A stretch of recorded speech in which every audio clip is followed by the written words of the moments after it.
베드로전서 4장. 그리스도께서도 고난을 받으셨습니다. 그러므로 여러분 자신도 그리스도와 같은 마음으로 무장하십시오. 고난을 겪은 사람은 죄와 관계를 끄는 사람입니다. 여러분의 남은 생애를 사람들이 좋아하는 악한 일을 하면서 보내지 말고 하나님이 원하시는 일들을 하며 살아가십시오. 이전에는 믿지 않는 사람들이 좋아하는 일들에 너무나 많은 시간을 낭비하였습니다.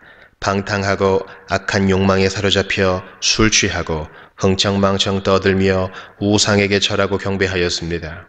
이런 것들은 지나간 때로 충분합니다. 믿지 않는 이들은 자신들이 하는 방탕한 생활에 끼어들지 않는 여러분을 이상히 여길 것입니다. 또 경멸하고 비웃기도 할 것입니다.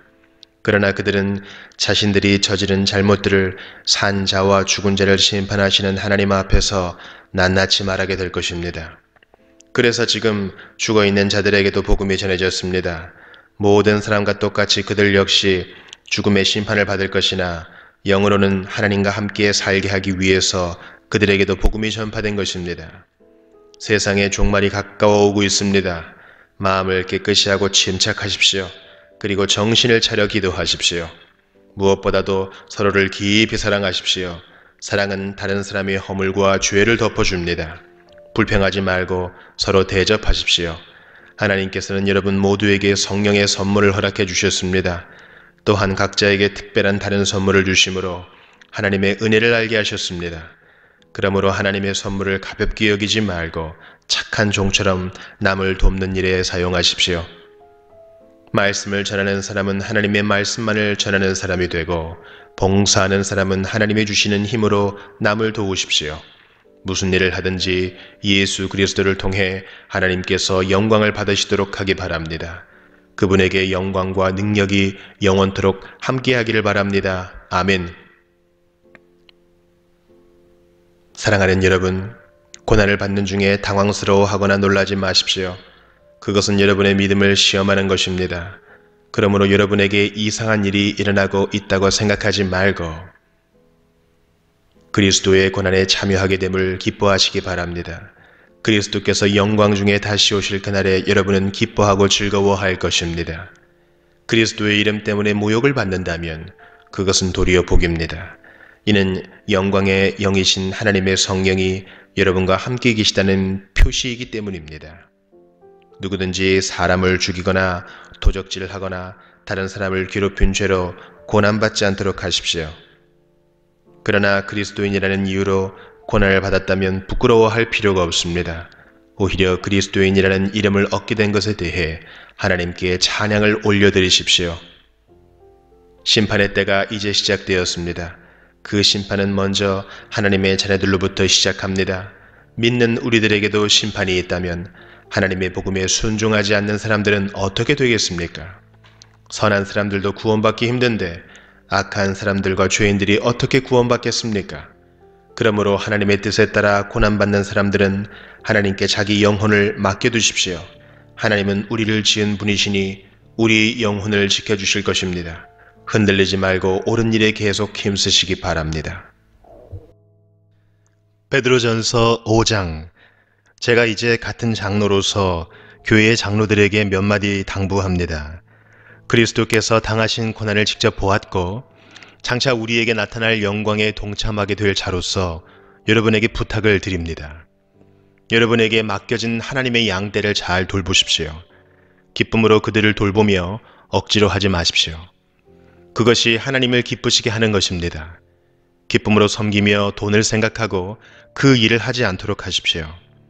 여러분이 맡은 사람들을 지배하려 들지 말며 그들에게 좋은 모범이 되십시오. 그리하면 우리의 목자장이신 그리스도께서 오실 때에 여러분은 결코 시들지 않는 영광의 면류관을 받게 될 것입니다. 젊은이들은 우러름께 순종하며 겸손하십시오. 하나님은 교만한 사람을 물리치시고 겸손한 사람에게 은혜를 베푸십니다. 그러므로 하나님의 전능하신 손 아래 자신을 놔주십시오. 그러면 하나님께서는 때가 이를 때에 여러분을 높이실 것입니다. 모든 걱정과 근심을 하나님께 맡기십시오. 하나님께서 여러분을 돌보시고 계십니다. 마음을 강하게 하고 늘 주의하십시오. 원수 마귀가 배고파 으르렁거리는 사자처럼 먹이를 찾아 돌아다니고 있습니다. 마귀에게 지지 말고 믿음에 굳게 서 있기 바랍니다. 온 세상의 모든 성도들도 여러분과 같은 고난을 겪고 있습니다. 힘든 고난은 잠시 동안입니다. 이후에 하나님께서는 모든 것을 바르게 세우실 것입니다. 여러분의 뒤에서 받쳐주시고 든든하게 세워주셔서 결코 넘어지지 않게 하실 것입니다. 은혜를 주시는 하나님께서 그리스도 안에서 함께 영광을 누릴 수 있도록 여러분을 친히 부르셨으니 그 영광이 영원토록 함께 하시기를 기도드립니다. 모든 능력이 하나님과 영원히 함께 하기를 빕니다. 아멘. 나는 이 짧은 편지를 신라의 손을 빌어 여러분께 보냅니다. 그는 진실한 믿음의 형제입니다. 부디 이 편지를 통해 위로와 격려가 되었으면 좋겠습니다. 이 모든 것이 하나님의 은혜임을 기억하고 그 은혜 안에서 흔들리지 말고 굳게 서십시오. 여러분과 함께 택함을 받은 바빌론에 있는 교회가 여러분께 문안합니다. 그리스도 안에서 내 아들 된 마가도 여러분에게 문안합니다. 여러분도 만날 때마다 그리스도의 사랑으로 서로 문안하십시오. 그리스도 안에 있는 여러분 모두에게 평안이 함께 하기를 빕니다. 오바댜 1장. 이것은 오바댜가 받은 계시입니다. 주 여호와께서 에돔에 관해 이렇게 말씀하셨다. 여호와께서 온 나라에 사자를 보내시며 일어나 에돔을 치러 가자 라고 말씀하시는 것을 우리가 들었다. 내가 너를 온 나라 가운데서 가장 작은 나라로 만들겠다. 너는 크게 멸시를 받을 것이다. 내가 바위 틈에서 살며 높은 곳에 집을 짓고 마음속으로 아무도 나를 땅바닥으로 끌어내리지 못한다 하고 말하지만 너의 교만이 너를 속이고 있다. 내가 독수리처럼 높이 날며 별들 가운데 둥지를 튼다 하여도 내가 너를 거기에서 끌어내리겠다. 여호와의 말씀이다. 도둑이 들어오거나 밤에 강도가 들이닥치는 것이 오히려 내게는 더 나았을 것이다. 그들은 필요한 것만 훔쳐간다. 일꾼들이 와서 포도나무에 포도를 딴다 하더라도 얼마 정도는 남겨놓는다. 그러나 에서가 어떻게 약탈을 당하며 보물까지 빼앗길 수 있느냐? 한때 너와 친구였던 사람들마저 너를 내 땅에서 쫓아낼 것이다. 너와 평화롭게 지내던 사람들까지 너를 속이고 정복할 것이다. 지금 너와 함께 밥을 먹는 사람들이 너를 함정에 빠뜨릴 궁리를 하고 있는데도 너는 그것을 깨닫지 못하고 있다. 여호와의 말씀이다. 그날에 내가 에돔의 지혜로운 사람을 없애겠다. 에돔 산지에 사는 슬기로운 사람들을 모두 없애겠다. 대만아, 너의 용사들이 두려워 떨 것이다. 에서 산지의 모든 백성이 죽을 것이다. 너는 내 친척 야곱에게 폭력을 휘둘렀다. 그러므로 내가 부끄러움을 당할 것이며 영원히 멸망할 것이다. 낯선 사람들이 이스라엘의 보물을 빼앗아 갈 때에도 너는 멀리서 지켜보기만 했다.